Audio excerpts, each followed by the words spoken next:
Welcome friends, প্রত্যেকে স্বাগত আমাদের ইউটিউব চ্যানেলে। যে সমস্ত ভিউয়ার্সরা প্রথমবার চ্যানেলটি দেখছেন তারা অবশ্যই চ্যানেলটিকে সাবস্ক্রাইব করে দেবেন এবং চ্যানেলের পাশে থেকে বেল আইকনটি প্রেস করবেন, যাতে এই ধরনের খবরাখবর সবচেয়ে আগে সবচেয়ে দ্রুত আপনাদের কাছে পৌঁছে যায়। তো আজকে যে বিষয় নিয়ে আলোচনা করব সেটা হচ্ছে একটা বড় খবর। আপনারা প্রত্যেকেই জানেন যে সম্প্রতি জাস্টিস তপব্রত স্যারের ডিভিশন বেঞ্চে 32,000 প্রাথমিকের চাকরি বাতিল মামলার শুনানি চলছে। আগামী 20 মে এই মামলার আবার শুনানি রয়েছে। তো সেখানে বেশ কিছু জিনিস হয়তো প্রাথমিক শিক্ষা পর্ষদের তরফে অ্যাডভোকেট জেনারেল, রাজ্যের অ্যাডভোকেট জেনারেল কিশোর দত্ত স্যার আবার বলবেন। তো আপনাদের একটা বিষয় বলে দিই, সেটা হচ্ছে যারা অনেকেই আমাদের চ্যানেল যারা ফলো করেন তারা আগে পিছিয়ে জানবেন ঘটনাগুলো।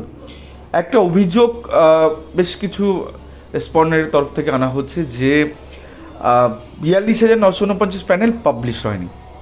ঠিক কথা, 42,949 প্যানেল অ্যাজ পার রুলস 8/5 হিসাবে কখনোই এটা পাবলিশ হয়নি এবং সেই জায়গা থেকে প্রাথমিক শিক্ষা পর্ষদ ওয়েবসাইটে নেই প্যানেল। যেটা আছে সেটা ব্রেকআপ তালিকা, যেটা 28/11/2022 তারিখে জাস্টিস গাঙ্গুলির অর্ডারের ভিত্তিতে এটা প্রকাশিত হয়েছিল। কিন্তু এটা কেন প্রকাশিত হয়েছিল তার যদি একটু ব্যাকগ্রাউন্ড হিস্ট্রি আপনারা জানেন তাহলে বুঝবেন যে প্যানেল কিন্তু অলরেডি কোর্টের কাছে চলে এসেছিল। কোর্টের তরফ থেকে এটা বুঝে ওঠা সম্ভব হয়নি, বা যে সমস্ত অ্যাডভোকেটরা এখন দাবি করছেন প্যানেল ঠিকভাবে প্যানেল দেওয়া হয়নি, তারাও কিন্তু খুব মার্জিনাল বা একদম খুব কাছ থেকে প্যানেলটা হাতছাড়া করেছিলেন। সেই গোটা অংশটা আপনাদের জানাবো।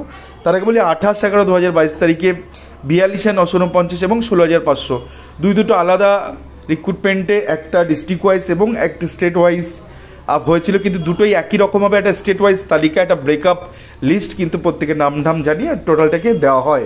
কিন্তু এর আগের প্রিভিয়াস একটা দুটো অর্ডারে আপনাদের জানাই একদম পরিষ্কারভাবে, দেখুন কি লিখছেন জাস্টিস গাঙ্গুলি সেই সময় 2022-এর শেষের দিকে। The West Bengal Board of Primary Education has produced some file, অনেকগুলো, কি বলবো, সেই খামবন্দি করে প্রচুর নিয়ে এসেছিল, লাট বস্তা নিয়ে এসেছিল, stating that the panel are containing in those file। অর্থাৎ প্রাথমিক শিক্ষা পর্ষদ বলছে যে এই যে ফাইলগুলো তারা নিয়ে এসেছিল এইটাই হচ্ছে প্যানেল, এর মধ্যে প্যানেল রয়েছে, এইগুলো সব প্যানেল। আই হ্যাভ চেকড, অর্থাৎ জাস্টিস গাঙ্গুলি বিচারপতি বলছেন I have checked only one, অর্থাৎ তার মধ্যে জাস্ট একটা টেনে বের করা হয়েছিল অফ সাচ ফাইল, অর্থাৎ সেই ফাইলগুলোর মধ্যে থেকে একটা টেনে বের করা হয়েছিল, and have found that such panel with not be of any assistant for the present purpose. অর্থাৎ ওই যে প্যানেল যেখানে ব্রেকআপ মার্কস হয়তো ছিল না, কিন্তু টোটাল মার্কস ছিল সেই প্যানেলের মধ্যে, এবং সেখানে ডিস্ট্রিক্ট ওয়াইজ জিনিসগুলো ছিল, কোন ডিস্ট্রিক্টে কতজন কোন ক্যাটাগরিতে, মিডিয়াম ওয়াইজ, তারপরে আপনার এদিকে ক্যাটাগরি ওয়াইজ, ডিস্ট্রিক্ট ওয়াইজ কিন্তু লিস্ট কিন্তু ওই টাইমে মহামান্য হাইকোর্টে প্রাথমিক শিক্ষা পর্ষদ অনেকগুলো ফাইল বস্তাবন্দি করে বা ব্যাগবন্দি করে তারা নিয়ে যান, এবং সেক্ষেত্রে সেগুলো সেখানে দেখানো হয়।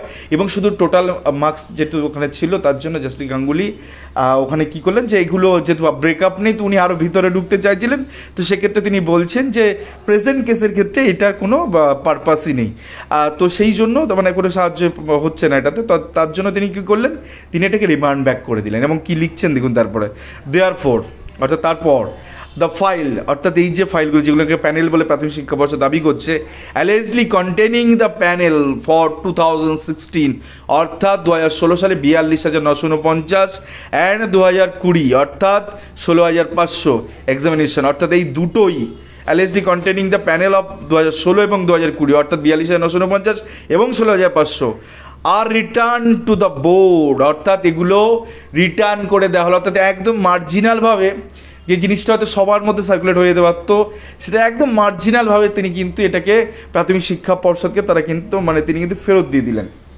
এবং তারপরে তিনি কি বলছেন, so that they can send it back to the boards office, এবং তাদের প্রাথমিক শিক্ষা পর্ষদ বোর্ডে সেগুলো চলে যাবে, for getting the same in safe custody, অর্থাৎ এগুলোকে সেফ কাস্টাডিতে রাখতে বলা হচ্ছে, অর্থাৎ একটা সুন্দর জায়গায় এগুলোকে সযত্নে সমহিমায় এগুলো তেমনভাবেই থাকবে, and those file should not be destroyed until further order, অর্থাৎ যদি কোর্ট অর্ডার না দেয় ততদিন পর্যন্ত এই প্যানেলগুলো অর্থাৎ 42,949 2016 রিক্রুটমেন্ট প্রসেস, 16,500 যেটা 2020 সালের রিক্রুটমেন্ট প্রসেস, এই যে প্যানেল যেটা প্রাথমিক শিক্ষা পর্ষদ প্যানেল বলে দাবি করছে, এগুলো কোর্টের অর্ডার ছাড়া ডিস্ট্রয় করা যাবে না।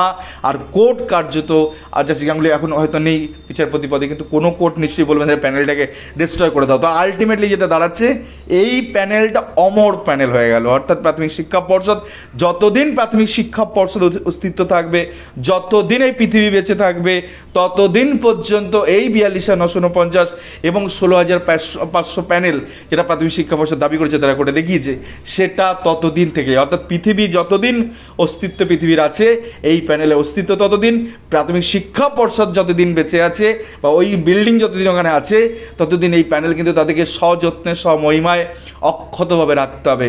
ফার্দার যদি তারা এটাকে ডিস্ট্রয় করে দেয়, এগুলো কোর্ট অবমাননা হবে এবং তাদের বিরুদ্ধে অনেক রকম রুলফুল জারি থেকে শুরু করে কাস্টাডি পর্যন্ত হতে পারে কন্টেম্প করলে পরবর্তী ক্ষেত্রে। তো এমনই একটা অর্ডার জাস্টিস গাঙ্গুলি দিয়ে গেছেন, যাতে অমর হয়ে গেছে 42,949 প্যানেল এবং 16,500 প্যানেল। প্রাথমিক শিক্ষা পর্ষদ চাইলেও, তারা ইচ্ছা করলেও এটাকে ধ্বংস করতে বা ডিস্ট্রয় করতে পারবে না। এখন ব্যাপারটা চলে আসলো কোথায়? Division bench. ডিভিশন বেঞ্চের সার্টেন একটা টাইমে বিভিন্ন যখন অ্যালিগেশনগুলো আনা হবে, প্রথমে তো বোর্ড বলছে, অনেকটা ফিকে লাগছে শুনতে, দেন এরপরে যারা ইনসার্ভিস তাদের তরফ থেকে বলা হবে।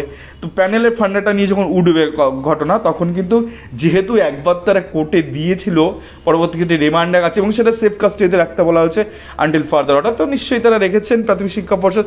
তো এই ডিভিশন বেঞ্চ যদি প্যানেলের কোনো ইস্যু আসে, তাহলে অনায়াসে কিন্তু এক্ষেত্রে, অর্থাৎ এই মামলার ক্ষেত্রে, আমি জাস্টিস অমৃতা সিনহা ম্যাডামের ওই প্রসঙ্গটা যাচ্ছি না, সেটা আলাদা একটা উইংসের মামলা, সেখানে আলাদা যা কিছু বলা আছে সেটা আলাদা ব্যাপার।